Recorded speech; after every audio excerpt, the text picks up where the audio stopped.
tayo. Hello.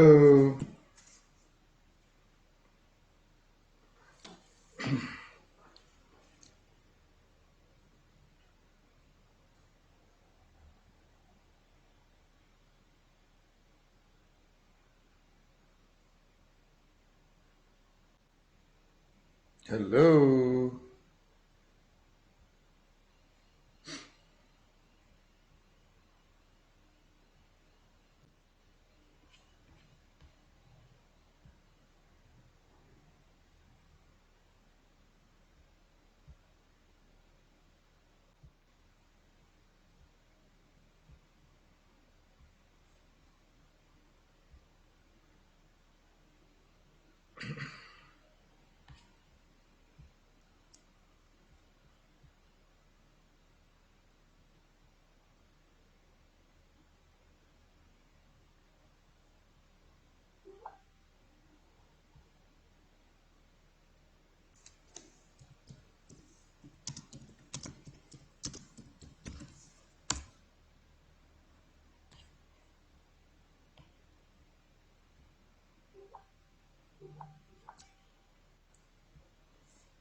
Hello po.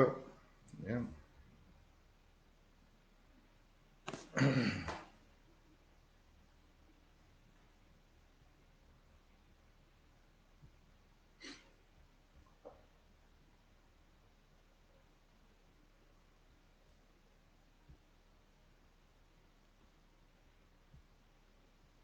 Andiyan. Hello, Pastor Dindo. Hello.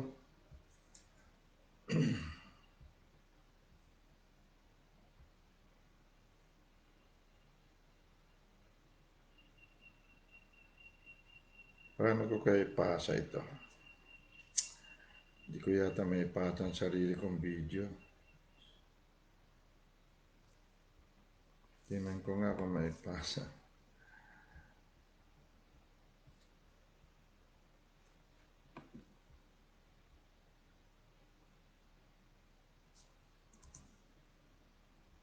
Not available.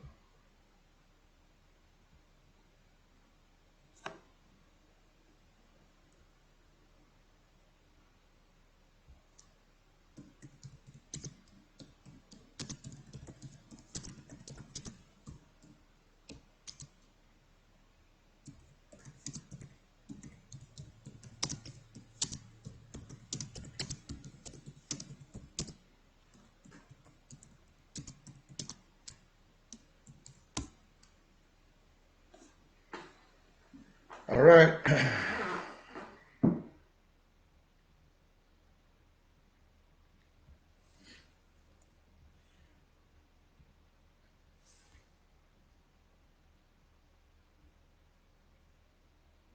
Hello, Pastor John. Nandiyan ko pala.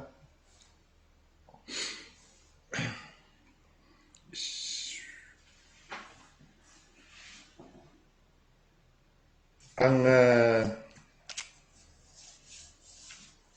mundo po ng bawat isa sa atin ay bunga ng ating paniniwala.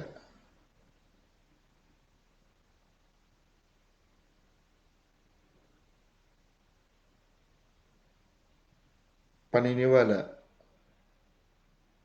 kung sino tayo. Kanina lang, may nagkwento sa akin na napunta siya doon sa ospital ng kanyang kapatid kung saan nagtatrabaho ang kapatid niya. At may nakita siyang ina na bumubulahaw sa iyak, umihiyaw dahil ang anak niya 10 taong gulang ay hindi na na-revive, namatay. Hindi naman sa COVID, kundi sila nag-clot ang dugo. Nasaan ang Diyos? Mabuti ba ang Diyos? Kung makapangyarihan siyang Diyos, bakit hindi niya iligtas o buhayin yung batang yun? Batang-bata, 10 years old. Umihiyaw siyempre, magulang siya. Ina, nasaan ang Diyos? May Diyos ba? Bakit sa Kabul, Afghanistan, pinasok ng rebelde ang kanilang presidential palace? Pumunta ang eroplano ng Amerika para dalhin ang ilang daan o libo yatang sundalo at para hakutin din ng mga diplomats ang mga taga-embahada. At dinumog sila ng tao. Tumakbo ang eroplano dahil hindi niya kayang ipasok sa eroplano lahat ang nando doon. Ang ilan nagpilit na sumakay sa pakpak ng eroplano. Nang nag-take off ang eroplano lumipad, nakahulog sila patay. Nasaan ang Diyos?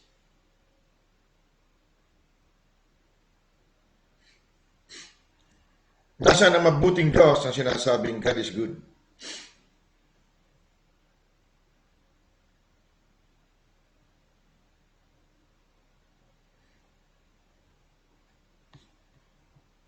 Now, marami tayong preachers.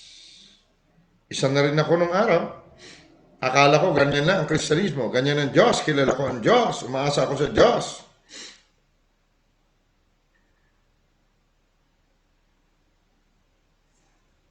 Nagpapakabait ako. Kakayanin ko magpakabait. Dahil hindi na ako babait. Galit daw sa akin ng Diyos.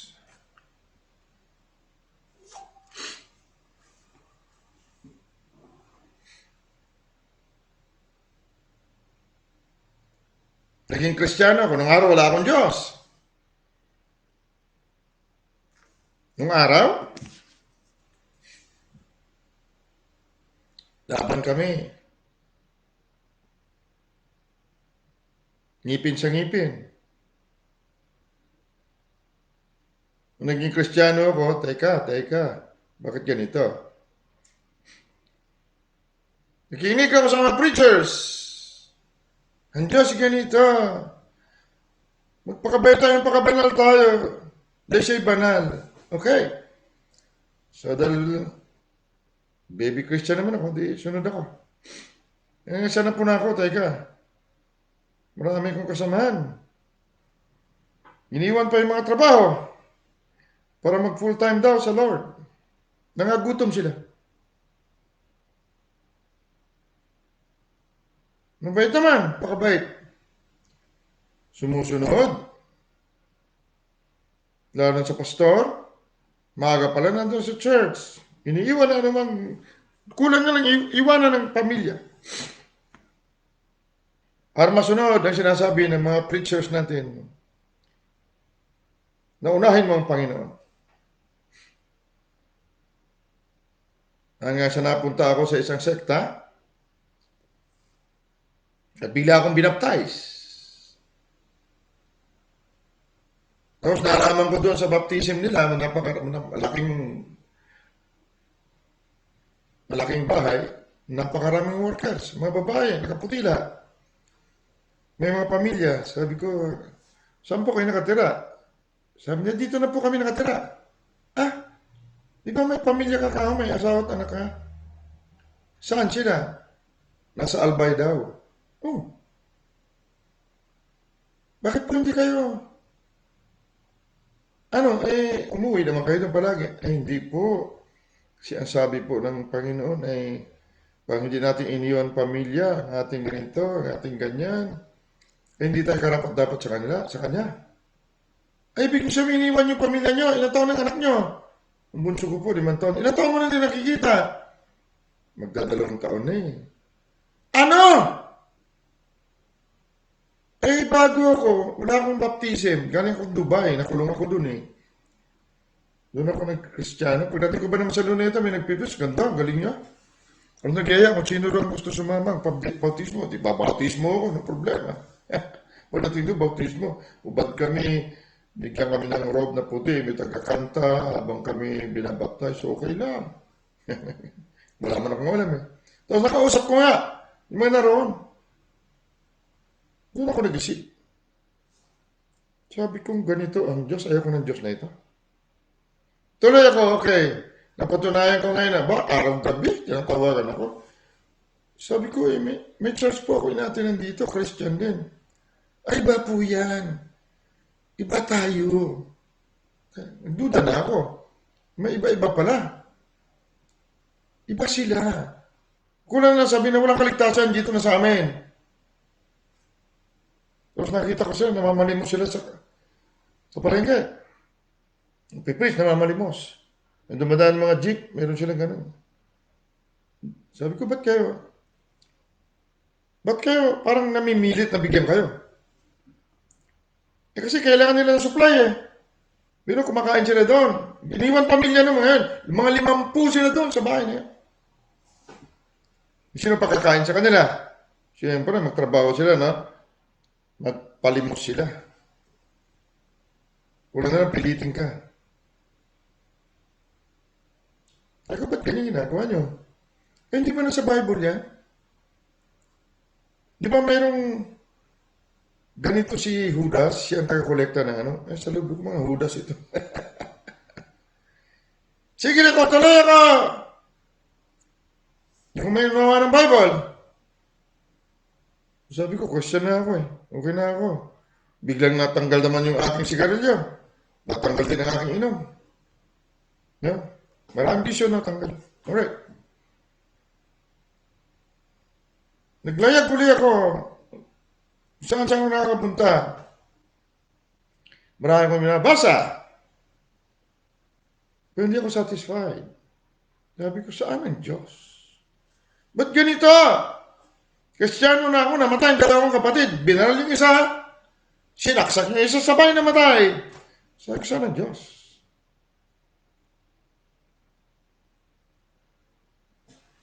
Isang taon ako naging Kristiyano. Ganun nangyari sa mga kapatid ko. So hanggang ngayon, ganito ang karamihang Kristiyano.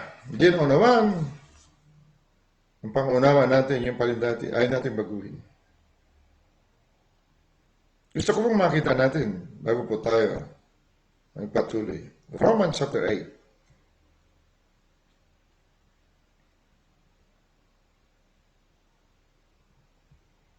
Maraming sabihin na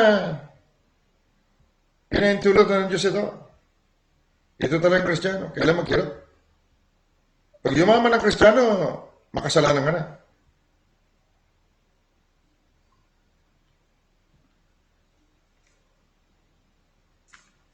Napakarami. Tuwan-tuwa sila, panaghihirap sila. At puro strategy dito, strategy doon. Verse 19, Romans chapter 8. Sapagkat ang maningas na pagbimiti ng buong nilalang ay naghihintay ng pagkahayag ng mga anak ng Diyos.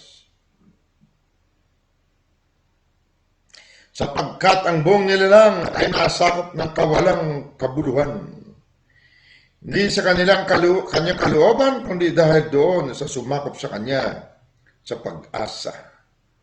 Verse 21. Na ang buong nilalang naman ay nagiging laya mula sa pagkaalipin. Na ang buong nilalang naman ay magiging laya mula sa pagkaalipin na kabuluhan. Sa kalayaang maluwalhati ang mga anak ng Diyos. Anak tayo ng Diyos, pero tayo naluwalhati, kapatid. Mismo ang buong nilalang hindi mapalaya sa kabulukan. Naaagnas ang buong nilalang. Pati katawan ng nilalang yan, kapatid. Kung hindi ka at ako naluwalhati, alabok, maaagnas. So, sarap tayo sa ating doktrina. Ayaw natin makinig. Kung mag-preach ako dito at pareho din na ng pinipreach ko kagaya ng iba, nagsasayang ko ng panahon ko, kapatid. Dahil alam mo na yung pipreach ko eh. Ano pang dagdag sa'yo? Napakarami din nagpipreach oh. Na umasa tayo sa Diyos. Hindi tayo pwedeng umasa sa tao, hindi sa Diyos. Ganyan ka, kapatid. Papatayin ka ng mundong ito. Umasa ka sa Diyos mo. Ako umasa ako sa Diyos. Pinatay ang kapatid ko. Sabay sa isang araw. Napakabait ko, nagpakabait ako. Sunod-sunuran ako sa mga preachers. Na ganito, ganon. Pero pinatay pa rin kapatid ko. Walang kamuhang-muhang dalawang kapatid. Doon sila nagbinata sa Maynila. Nang umuwi kami sa probinsya, kinatay sila. Dahil sa mga kaaway ng kanilang mga kapatid na matatanda na hindi nila alam.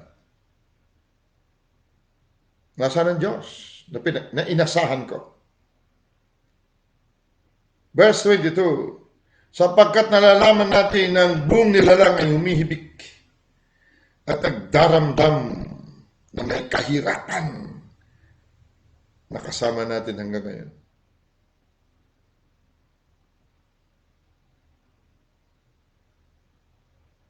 Balikan natin verse 19. Sapagkat ang maningas sa pagmimiti ng buong nilalang ay naghihintay ng pagkahayag ng mga anak ng Diyos. Nahahayag ba tayo, kapatid? Nakikita tayo ng mundo. Mga Kristiyano yan, mga born again yan. So what? Kristiyano din yung namatayan. 10 taong gulang na anak. Umihiyaw. Ang inay, ang nanay niya. Nasaan ang Diyos?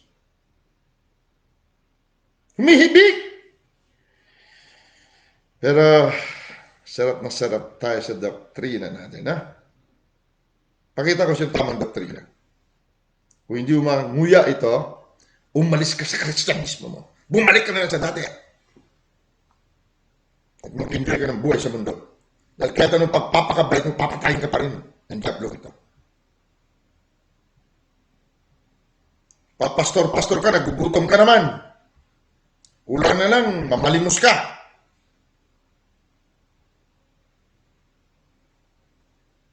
Nanluloko pa. Napakaraming tinulungan ng mga pastor. Naalala lang mo pag-aaral ng padalahan ng allowance.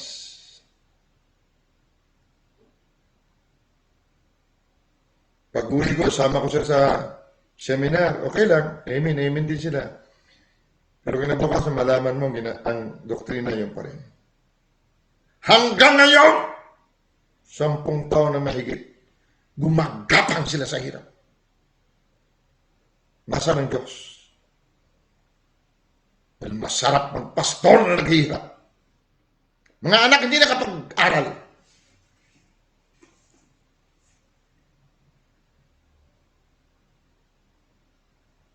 Dinudiyos na nila ang pera. Halagang 10,000 dinudiyos nila. Bakit? Lulukuhin ka sa halagang 1,000. Kaya sabi ng Kristiyano, pastor, pero sa 1,000 masusubok mo siya kung dinudiyos niya. Dinudiyos niya ang 1,000.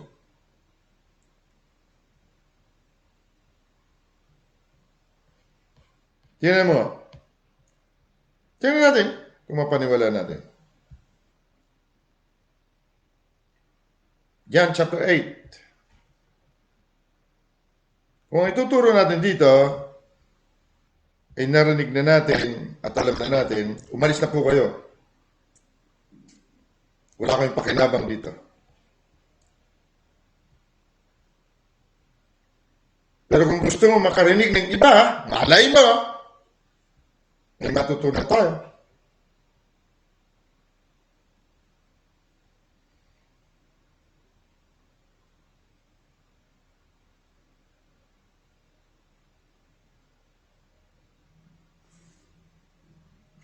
Yan niyo po dito.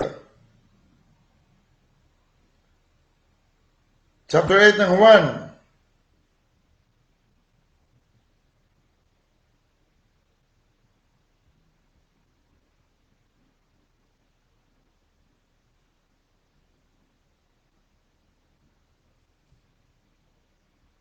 Si Jesus po ito nagsasalita.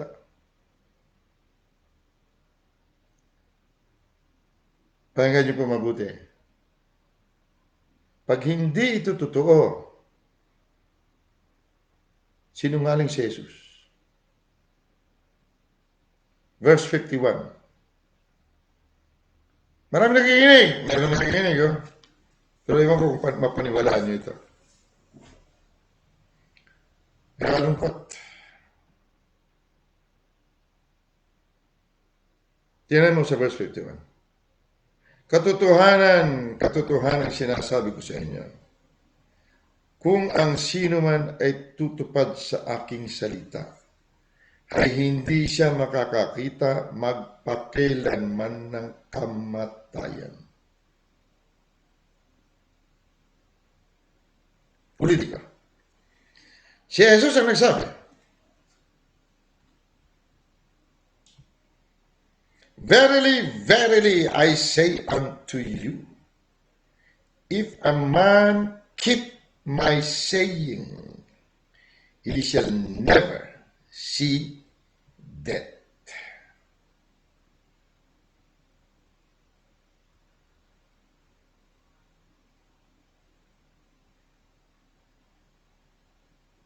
Ang sinasabing keep, kapatid, sa King James Version, ang sinasabing keep my saying,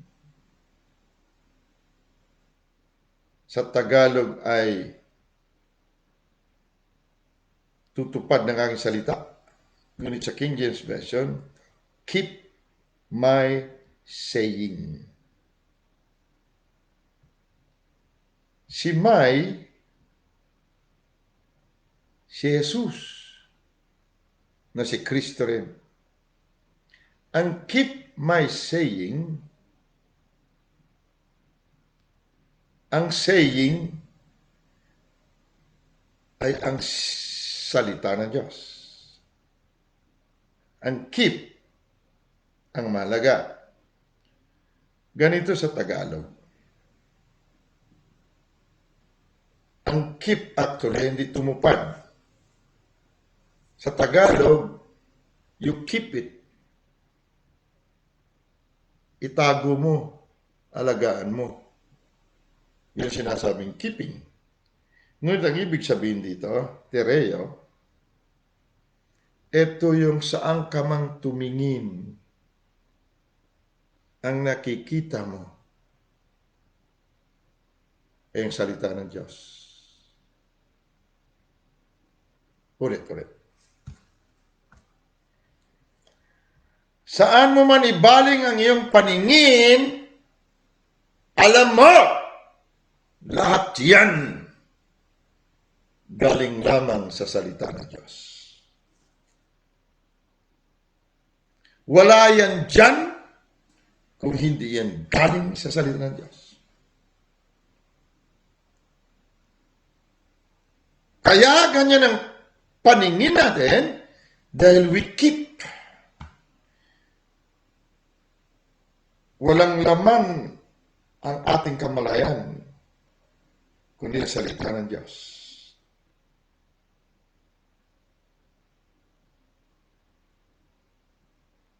Kung may kamatayan sa paligid, 10,000 man mabuwal sa iyong kaliwa, tatanawin mo lamang. Bakit?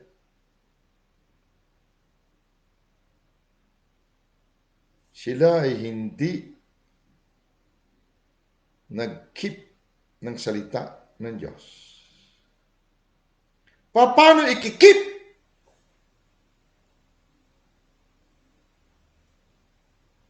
Sundan natin. Sa Tagalog, verse 52. Sinabi ng mga Hudyo sa kanya, ngayon nalalaman naming meron kang demonyo. Ito nga. Sa mga pastor, baka may nakikinig, yung mga nasa denominasyon. Marami nagsasabing tinuturo natin dito ay hindi sa Diyos. So, ganito rin ang mga Hudyo.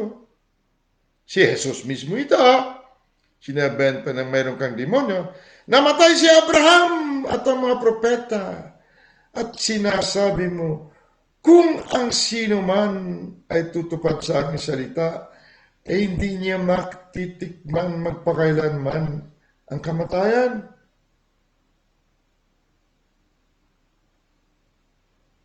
Dakila ka pa baga sa aming amang Abraham na namatay?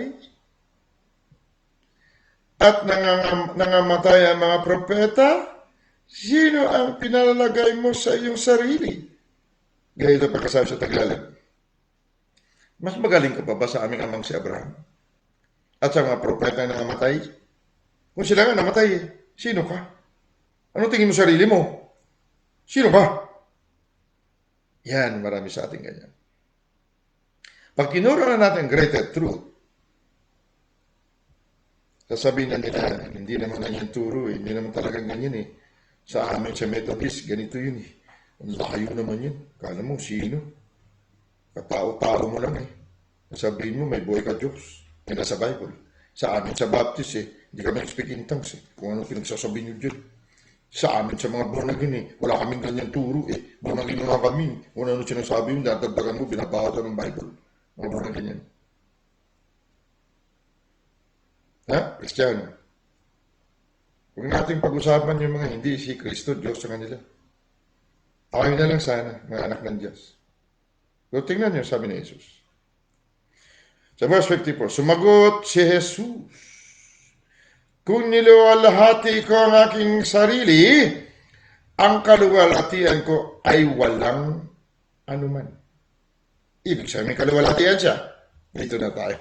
May kaluwalhatian ka ba, kapatid? Anak ka ba ng Diyos? Ang Diyos ba kaluwalhatian? Hindi ba siya ama ng kaluwalhatian? Kung siya ama ng kaluwalhatian, sinong anak niya? Siya ay ama ng kaluwalhatian. So, sinong anak niya? Hindi ba siya ay kaluwalhatian at ang anak niya ay kaluwalhatian? Anak ka ba ng Diyos? Kung siya ay ama ng kaluwalhatian, hindi ba ikaw ay kaluwalhatian? Sumagot si Jesus, kung niluluhati ko ang aking sarili, ang kaluwalhatian ko ay walang anuman. Ang aking amay siyang lumalwalhati sa akin. Tinamuta. Sinabi niya, aking ama. Lumuluwalhati, ang salitang lumuluwalhati o luwalhati, kapatid, Diyos lang meron yan. Walang kaluwalhatian ng tao lamang.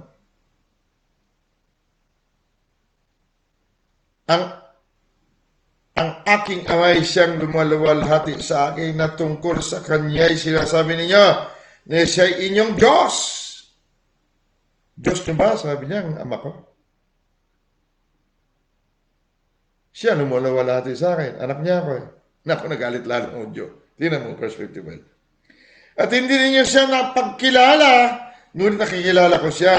At kung aking sasabihin na hindi ko siya nakikilala, ako'y matutulad sa inyo. Ibig sabihin siya, siya anak ng Diyos. Pero kung hindi niya kikilala ang ama,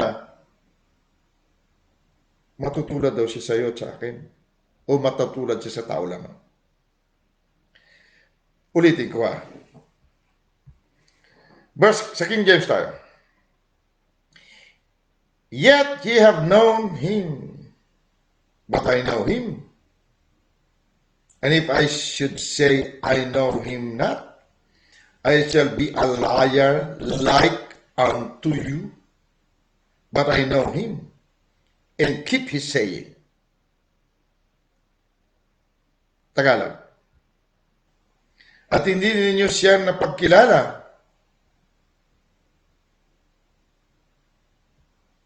Ngunit nakikilala ko siya. At kung aking sasabihin na hindi ko siya kilala o nakikilala, ay ako'y matutulad sa inyo na sinungaling. Datapat nakikilala ko siya. At tinutupad ko ang kanyang salita. Kilala mo ba ang Diyos?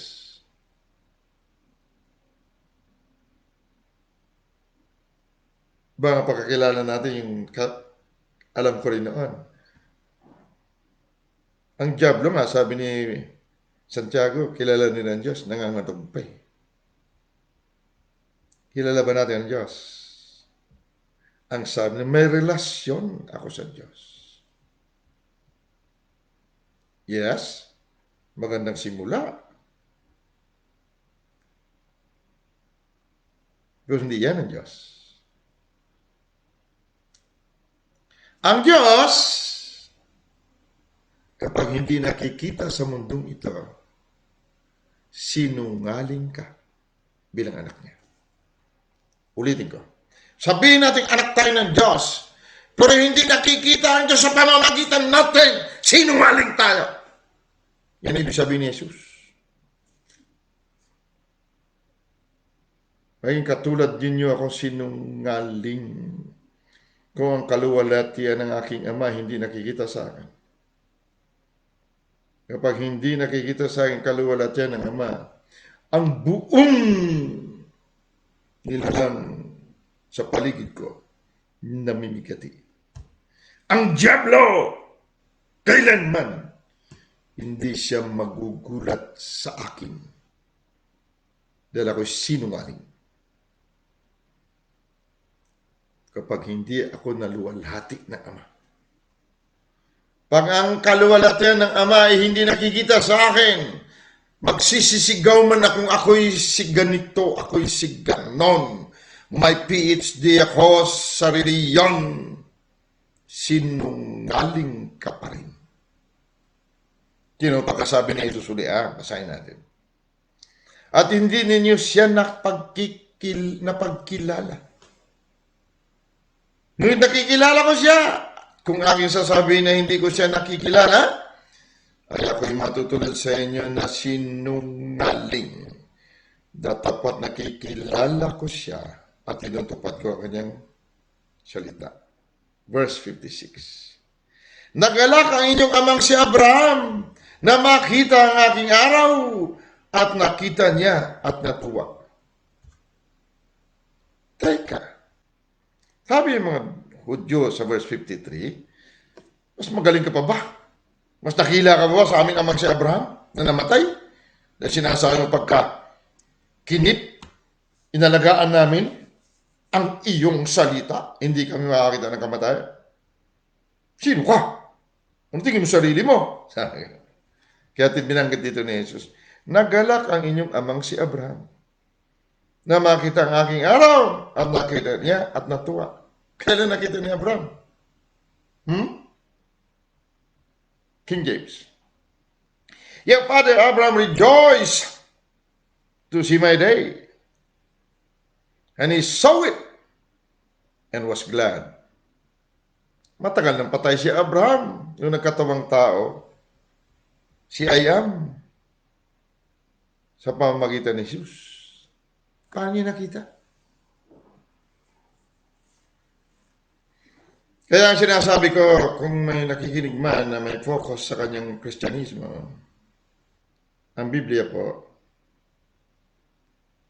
hindi po ayon sa sekta na nakagisnan natin. Sabi ni Jesus, ang inyong sinasabi sa amang Abraham na matay, nakita ang aking araw. Paano niya nakita? At nagalak siya nung makita niya. Matagal nang patay si Abraham bago pa si Jesus. Lalo, naggulo itong utak ng mga Hudyo. Sinabi nga sa kanya ng mga Hudyo, wala ka pang 50 taon at nakita mo si Abraham?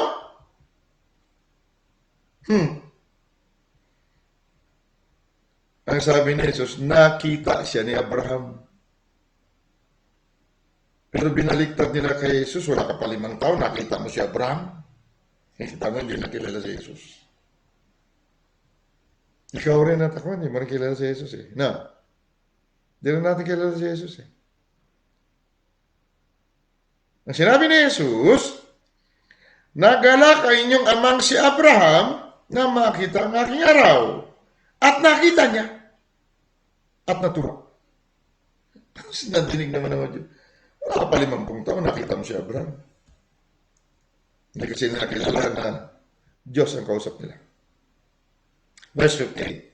Sinabi sa kanya ni Jesus, katotohanan, katotohanan sinasabi ko sa inyo, bago ipanganak si Abraham, ay ako nga. Dito tayo magbulay-bulay saglit, ha? Para may mapulot tayo. Pero kung tumalikod ka dahil hindi ganito katulad sa iyong simbahan, umalis ka, kapatid. Hindi para sa iyo to ang pagkain nito. Balang araw na lang. Ha? Malay mo, magising tayo balang araw. Sinabi sa kanila ni Jesus, katotohanan, katotohanan sinasabi ko sa inyo. Bago ipanganak si Abraham, ay ako nga. King James Version. Jesus said unto them, verily, verily, I say unto you, before Abraham was, I am.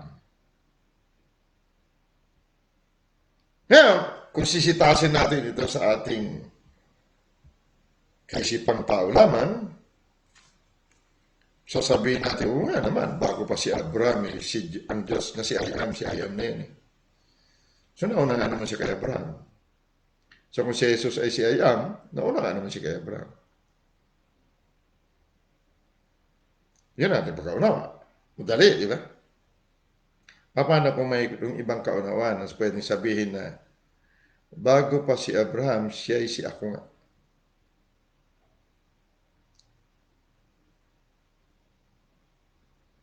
Bago pa si Abraham, siya ay si ako nga o si I am. Bakit? Ang Diyos po,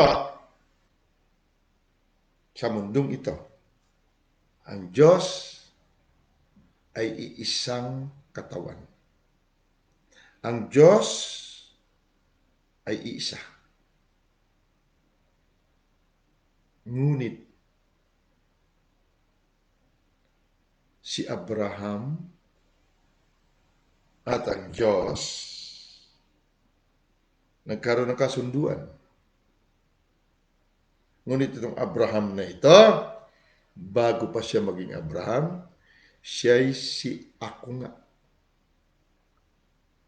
Efeso 1:3-4, ikaw at ako, binubuo ang Diyos bago palalangin ang sanglibutan. Ulitin ko pa. Nung wala pang sanglibutan, ang Diyos ay binubuo mo at binubuo ko. Tayo ay iisang katawan kung may katawan man ang Diyos bago lalangin ng sanglibutan. Kaya sinasabi doon sa Efeso,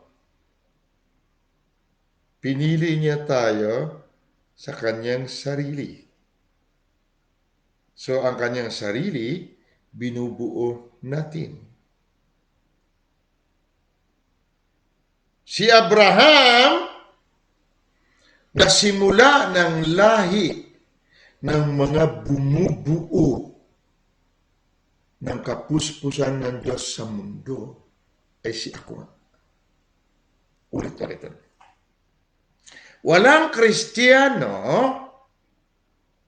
kung hindi nagmula kay Abraham sa mundo. Hintil man o Hudyo.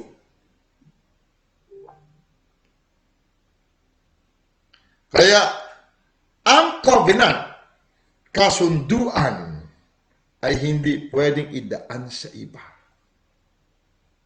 Si Abraham, na si ako nga, bago pa maging Abraham, dumating sa mundo upang itong Abraham na maging simula ng lahi ni Kristo sa mundo ay magkaroon ng kasunduan kay ako nga. Si ako nga at si ako nga ang nagkasundo. Abraham na alang tawag sa kanya dito sa lupa. Hindi pwede magkasundo si ako nga sa hindi niya kauri. So kung basahin natin Matthew chapter 1, verse 1 hanggang 17, mababasa mo doon, 3 salinlahi mula kay Abraham hanggang kay ganito, 14 na salinlahi. Mula kay ganito hanggang sa ganito, 14 na salinlahi. At mula sa ganito hanggang kay Kristo, 14 na salinlahi. Mabibilang natin na hindi tama kung ayon sa ating pangunawa na si Jesus ang pang-14 na salinlahi mula nang mabiyag sila sa Babylonia. Mabibilang mo doon, malinaw, 13 lang. Pero binanggit doon sa verse 16, si Jesus na tinatawag ding Kristo. So kung may Kristo sa mundong ito, siya, si Abraham. At si Abraham ay si ako nga. Kaya si Kristo, si ako nga.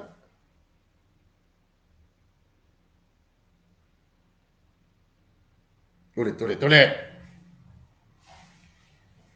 Kristiyano ka ba, kapatid?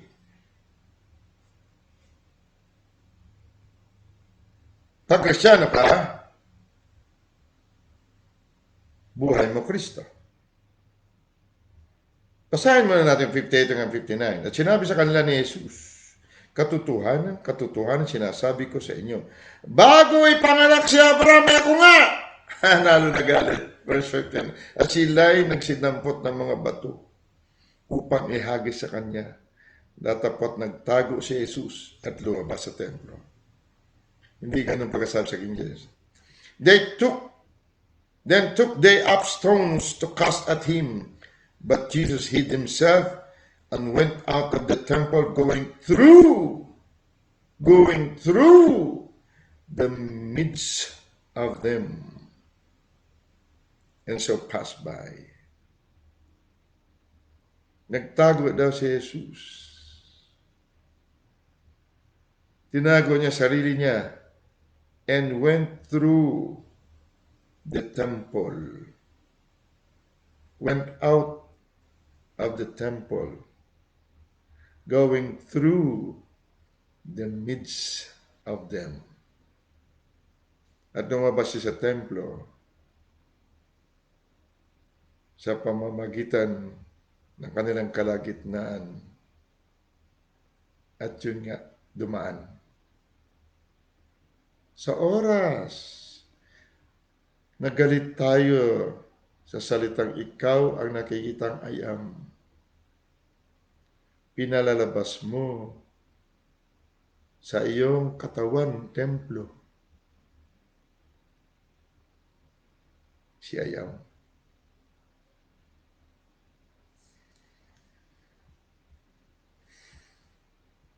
Kakalungkot.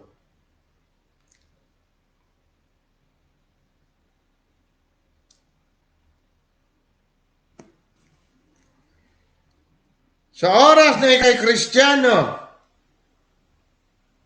ang buhay mo ay Kristo. At si Kristo ang kapuspusan ng Diyos o ni ayam. Bilangin natin, ha? Bago tayo pumunta sa last verse natin.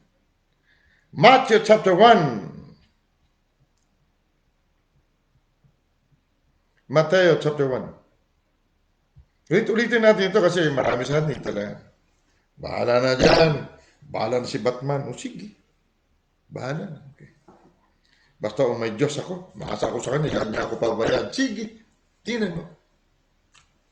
Tingnan mo. Ito, verse 1. Matthew chapter 1. Ang aklat na lahi ni Jesu Kristo. Anak ni David, anak ni Abraham. Kasi yung anak si Jesu Kristo. Anak ni David, anak ni Abraham. The book of the generation of Jesus Christ, the son of David. the son of Abraham. Hindi pa si Abraham si Ayam.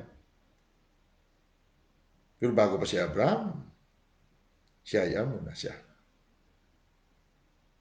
At may anak siya. Anak niya, Jesus Christ. Okay? So, punta tayo sa verse 17. Wala tayong time para isa-isa eh. Tamang katuwid, ang lahat ng mga saling lahi, buhat kay Abraham hanggang kay David, ay labing apat na saling lahi. Mula kay Abraham hanggang kay David, 14 na saling lahi. Mabibilang mo doon, 14. At buhat kay David hanggang sa pagdalang biyag sa Babylonia, ay 14 na saling lahi. At buhat sa dalang biyag sa Babylonia hanggang kay Kristo, ay 14 na saling lahi. Hindi po sinabing Jesus. Hanggang kay Kristo. So tingnan natin sa verse 12. Bilangin nyo ha, mabilis lang tayo. Wala naman po ako sa ama. Basta ako, ginawa ko ang aking trabaho. Kung Diyos nyo pa rin ang sanlibutan, di bala ka. Verse 12, bilangin natin mula kay Salatiel.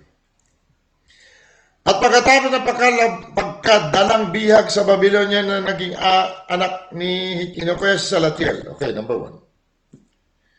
1. Sa bihag na nagkaroon anak si Jaconias sa Salatiel.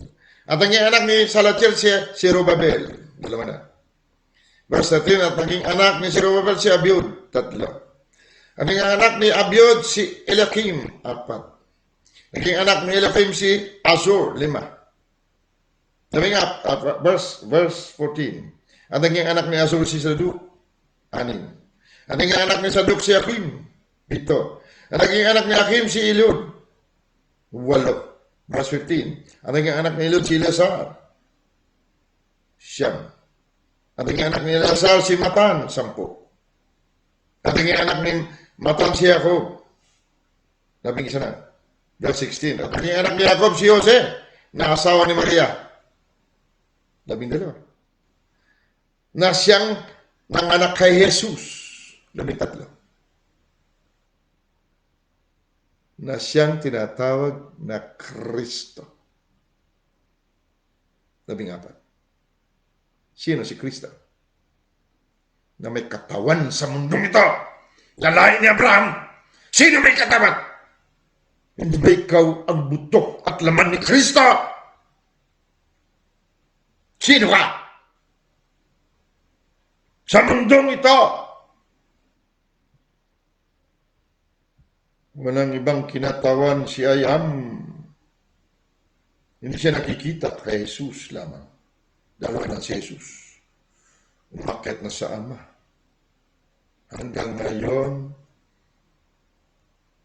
narito si Ayam at dapat nakikita siya. Dahil pang 14 na salinlahi si Ayam. Kapuspusan ni Ayam si Kristo. Kolosa 2:9. Sino ka bilang Kristiyano ka? Dahil sa verse 17, sabi niya, mula sa pagkabiyag sa Babylonia hanggang kay Kristo ay 14 na saling lahi. So kung bago pa si Abraham, siya ko nga siya. Ngayon wala na si Abraham. Ikaw at ako na natira. Pero lahi ka ni Abraham. Pang 14 na saling lahi mula pagkabiyag sa Babylonia. Hindi ba ikaw rin? Bago pa maging ikaw ay si Ayam ka rin. At ngayon natupad na ikaw si Ayam.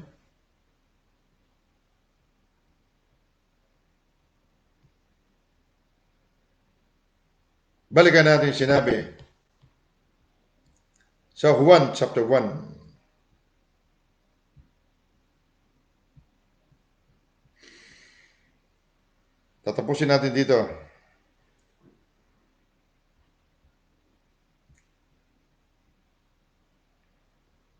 Juan chapter 1 verse 1. Nang pasimula siyang verbo o salita.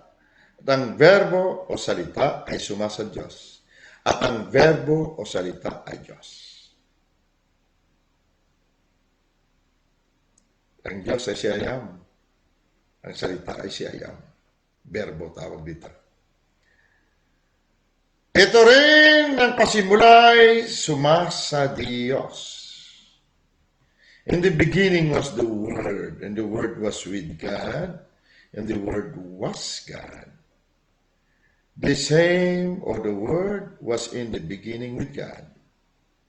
All things were made by Him, and without Him was not anything made that was made.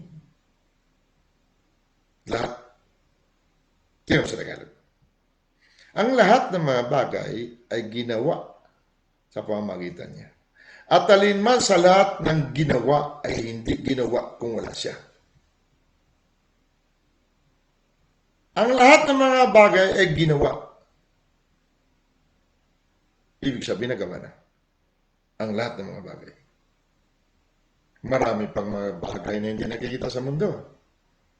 Pero nagawa na. Kung nagawa na, dahil dun sa Genesis chapter 2, sinabi, ang lahat ay nailalang ng Diyos at nagpahinga ang Diyos. Dahil lahat ay nalalang na, nagawa na. Kung nagawa ng lahat, sa makatuwid ang lahat ng mga bagay na ito ay naririto na. Existing na. Lahat ng maisip mo, maisip ko, ay narito na. Higit pa nga sa maisip daw ng tao lamang, nagawa na ng Diyos.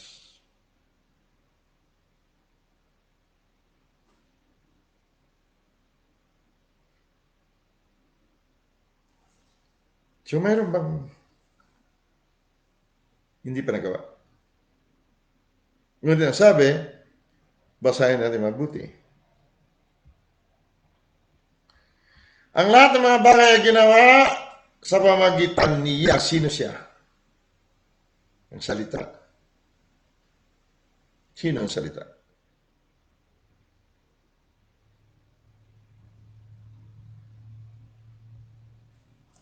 Sino ang salita?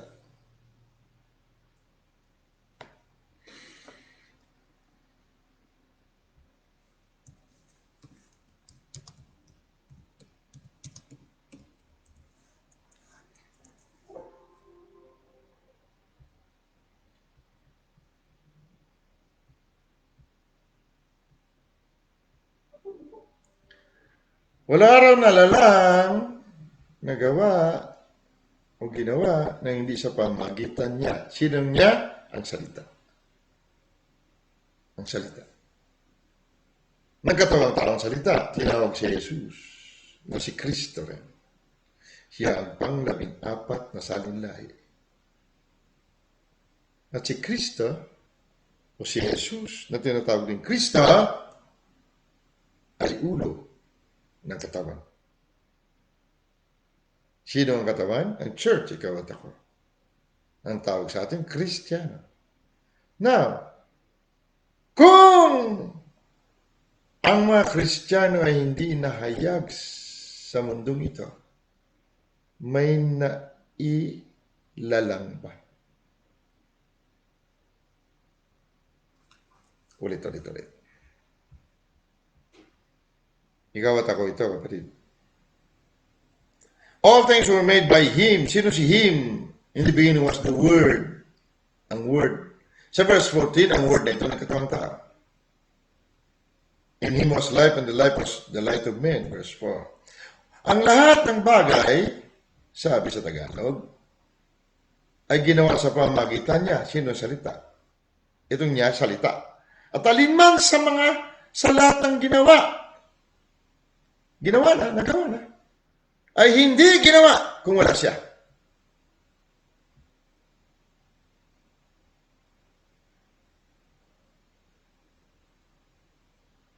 Salita. Para mabilis tayo, tingin tayo ng dalawang scripture pa, para maunawa natin. Ikaw kapag Kristiyano na, ikaw po ay pinanganak muli sa pamamagitan ng salita. 1 Peter 1:23. Pag-post na dyan. Unang Pedro 1:23. Yamang ipinanganak kayong muli, hindi sa binhing nasisira, kundi sa walang kasiraan sa pamamagitan ng salita ng Diyos na nabubuhay at namamalagi. Kung ikaw ay Kristiyano, sinasabi, ikaw ay pinanganak ng muli. Ang kapanganakan nating muli sa pamamagitan ng salita. So, ang salita ng katawang tao at nakikita sa mundo at ikaw at ako ito. Being born again, not of corruptible seed, but of incorruptible, hindi nasisira, hindi nabubulok. Kaya ang buong sanglibutan nabubulok na hindi nakaya ang mga anak ng Diyos na salita. But of incorruptible, hindi nabubulok by the word of God. Ibig sabihin, pinanganak ka ng word na Diyos, which liveth and abideth forever. Hindi ka namamatay. Kaya sabi ni Jesus, kung you keep this word, kapag inalagaan mo ito sinasabi ka, hindi ka makakita ng kamatayan. Dahil yan ang totoo. Unang Pedro 2:23. Tagalogin natin.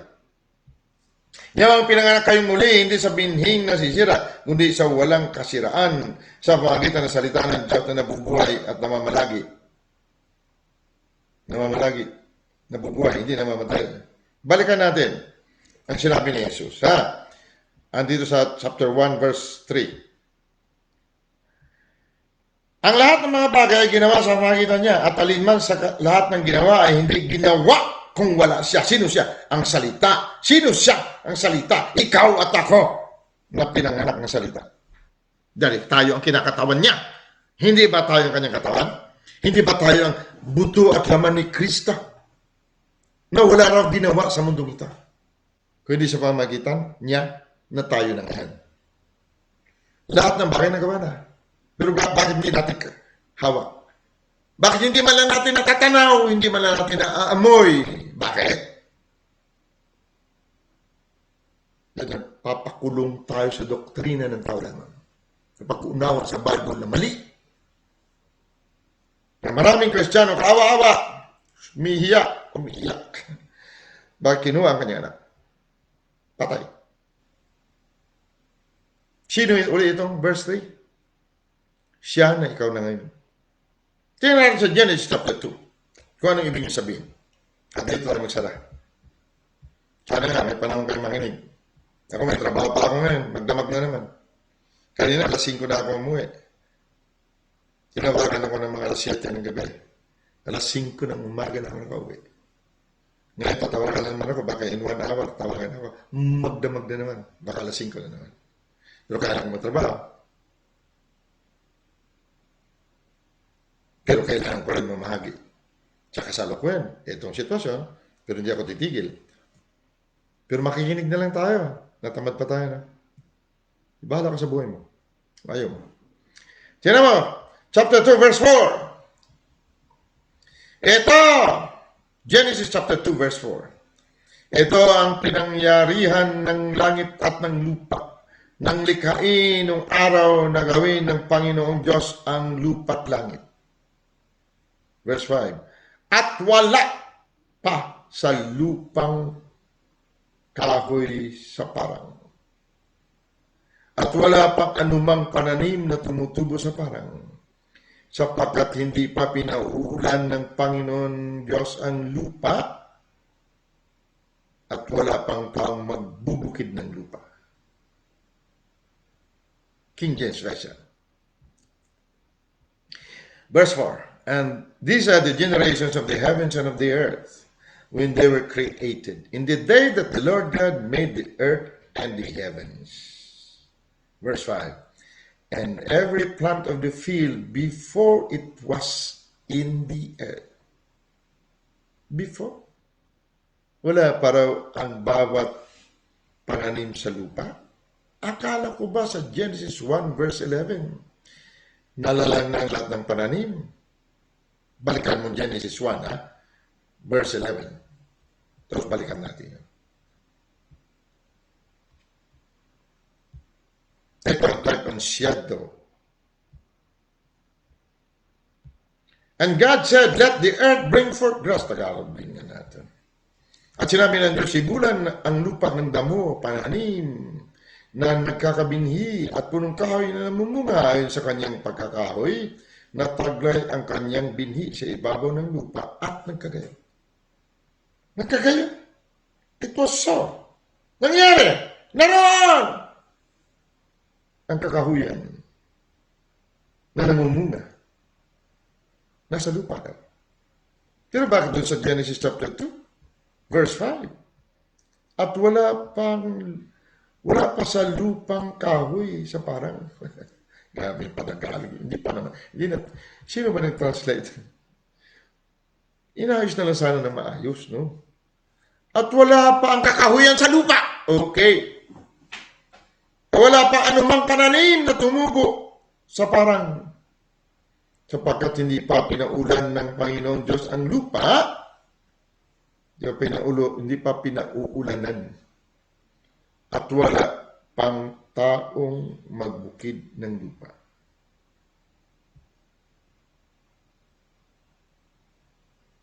Ano ang sinasabi magbubukid? Ng bubungkal. Binungkal na ba natin ang puso natin kung may laman nga? Anong laman ng puso natin, kapatid? Binungkal ba natin? Sabi ka na, John chapter 1 verse 3, ulitin ko, pagdugtungin natin sa verse 5 ng chapter 2, walang nalalang na mga ginawa, walang ginawa na hindi sa pamagitan niya, nagawa na lahat. Ngunit, makikita ito sa mundo sa pamagitan mo. Kaya ang lahat, sabi niya, tingnan mo, kapag you keep the word, lahat ng paligid mo, ikaw yan. Pero sa pamamagitan mo, nalalang yan. Sabi dito sa verse 5, wala, dahil walang tao, walang tagabungkal sa lupa. Binubungkal ba natin ang pusong ito kung may laman? Anong laman nito? Asa dito, asa doon. Di ba binubungkal para mula sa puso na ito, dadaloy ang buhay? Anong dumadaloy? Doktrina, reliyon, na tayo tao lamang, asa tayo sa Diyos, hindi niya tayo pababayaan. Yan ba nagbubungkal?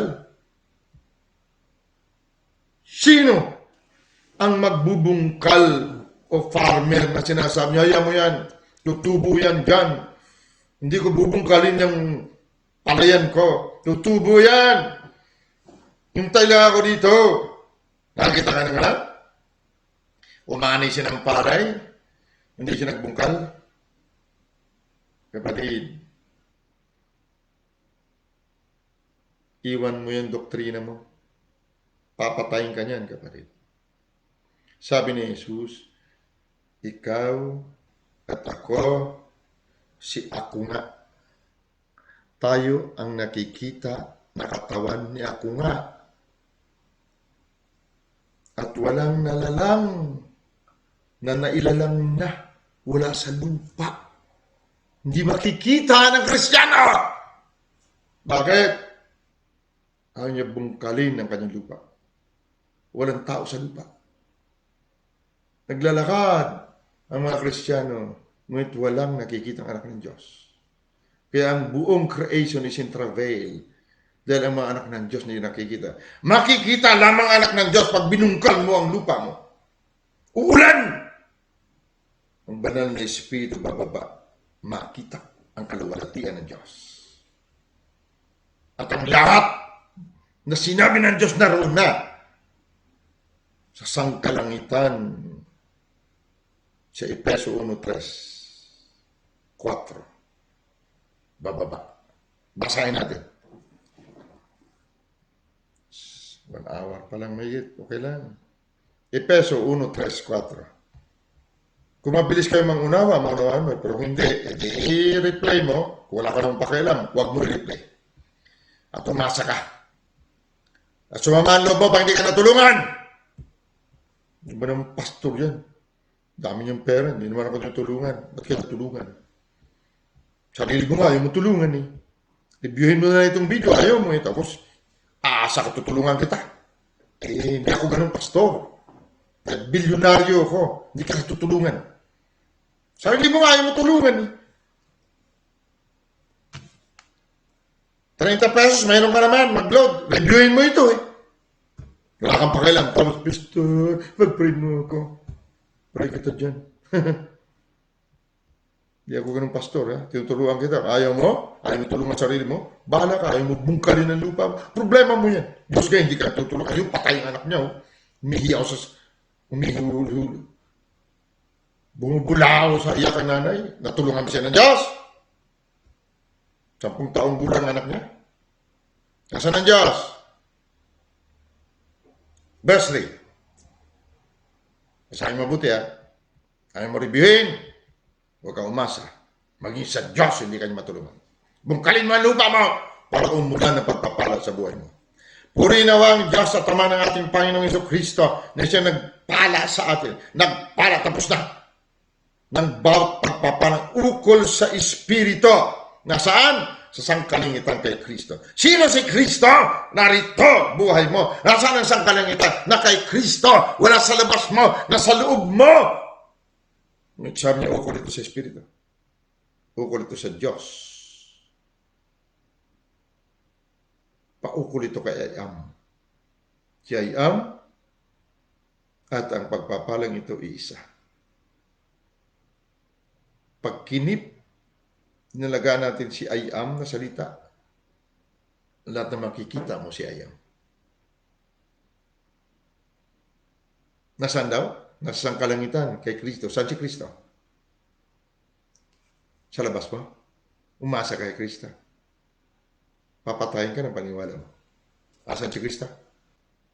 Di ba si Kristo ang buhay mo? Pag nahayag ang buhay natin si Kristo, mahayag din tayo sa kaluwalhatian. Ayon sa pagkapiling niya sa atin, sa Kanya, bago itatag ang sanglibutan upang tayo maging mga banal. Napili ka na ba? Kung napili ka, banal ka ba? At walang dungis, makasalanan ka ba? Kung nasaan daw? Nandito ang mga pagpapala sa sangkalangitan kay Kristo. Kristiyano ba tayo? Lahat ng nagawa narito na. Ngunit namimigati pa rin ang buong sansinuko. Bakit? Maharap ng Diyos, hindi nakikita. Kung hindi nakikita, ibig sabihin hindi nabubungkal ang lupa. Walang anak. Walang tao sa lupa na magbubungkal. Kaya hindi umuulan. Ang ulan, ibig sabihin pagpapala. Ang ulan, ibig sabihin Holy Spirit. Ang ulan, ibig sabihin kaluwalhatian. Pero sino? Paano bababa ang ulan kung walang tao magbubungkal ng lupa? Anong inaasahan natin? Paggaling-galing tayo, padimiyot-dimyor, pa-eloquence sa pananalita, paasa-asa dito, paasa-asa doon, puro reliyon, ayaw magtrabaho. Umasa na lang, hindi na magbubungkal ng lupa. Padikla-diklara, alam mo ganito, bago tayo matapos. Kailan ba mahilig na magdeklara ng salita ng Diyos? Bigyan ko kayo ng panghuling bilin bago tayo matapos. Araw at gabi man magdeklara tayo ng salita ng Diyos. Ang totoo niyan. Kaya tayo nagdideklara ng salita ng Diyos ay sang-ayon sa ating takot.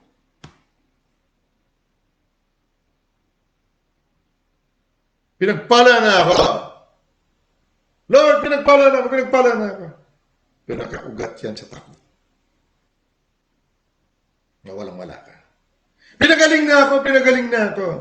Nakaugat yan sa totoong alam mo sa loob na may sakit ka. So, paano sinasabi? Walang nalalang kung hindi sa pamagitan niya.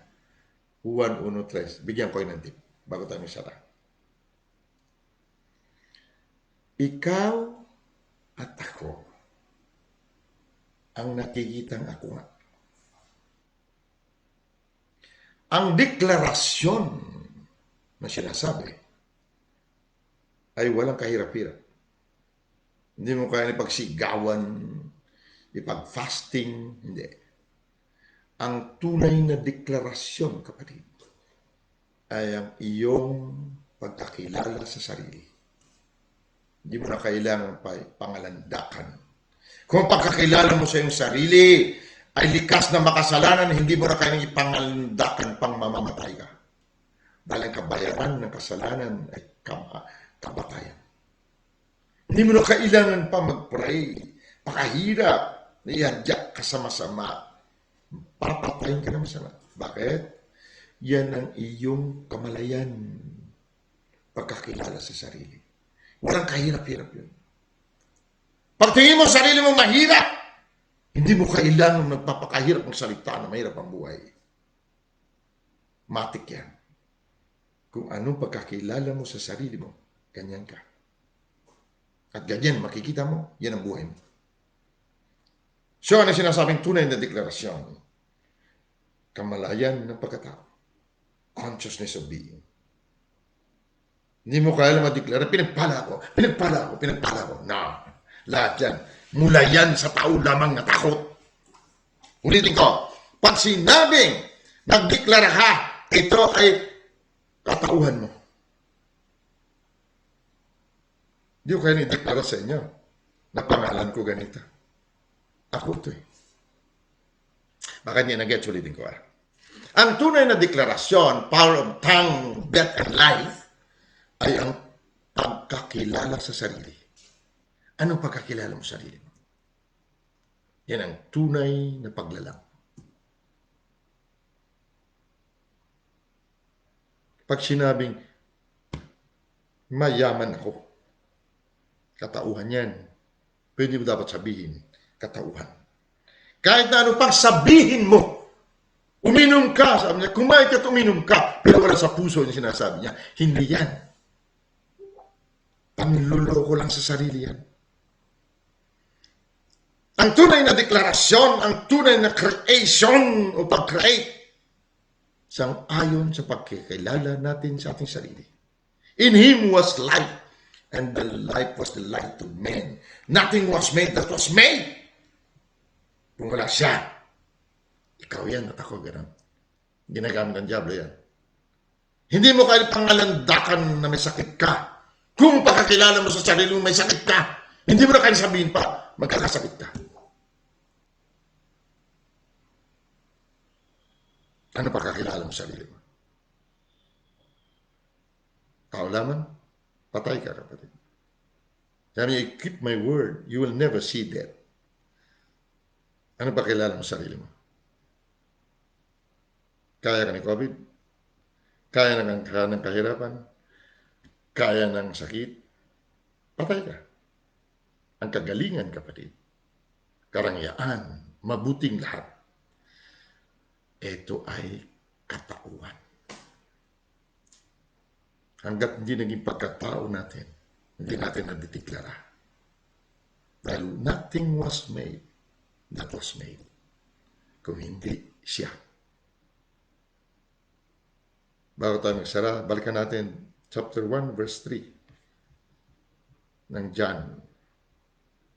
Sana sa paulit-ulit natin pagbasa, matandaan natin. Ang lahat ng mga bagay ay ginawa sa pamamagitan niya. Walang bagay kung wala siya. So ang lahat ng bagay siya. Sino siya? Katauhan niya. At alinman sa lahat ng ginawa ay hindi nagawa kung wala siya. Kung wala kang katauhan na ganyan ka pa rin, wala kang makita.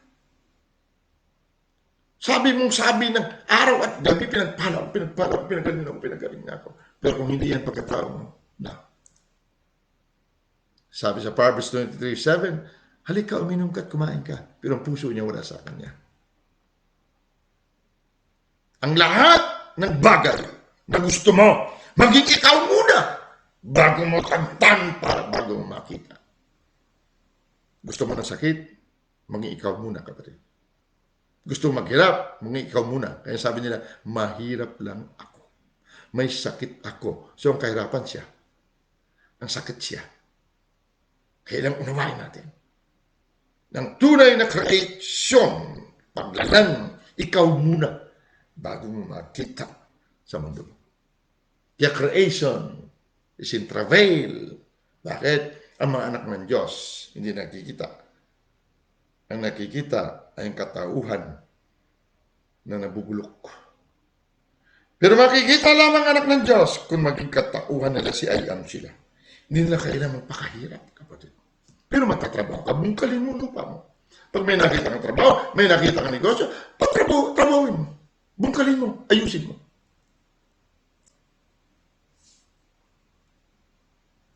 Maling ko ha, ang lahat na nakikita sa buhay natin, naging tayo muna bago natin makita yan.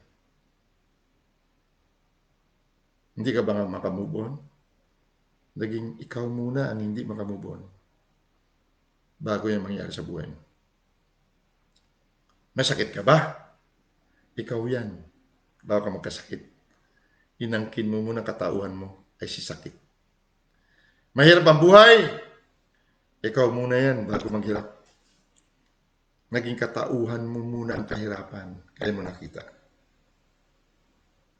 Lahat ng karangyaan, maging ikaw muna bago makita.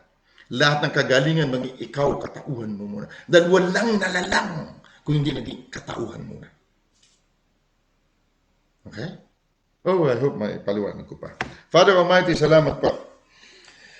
At scolding man pakinggan. Ngunit kailangan namin talaga paluin. Kailangan namin hampasin ang salita para magising kami.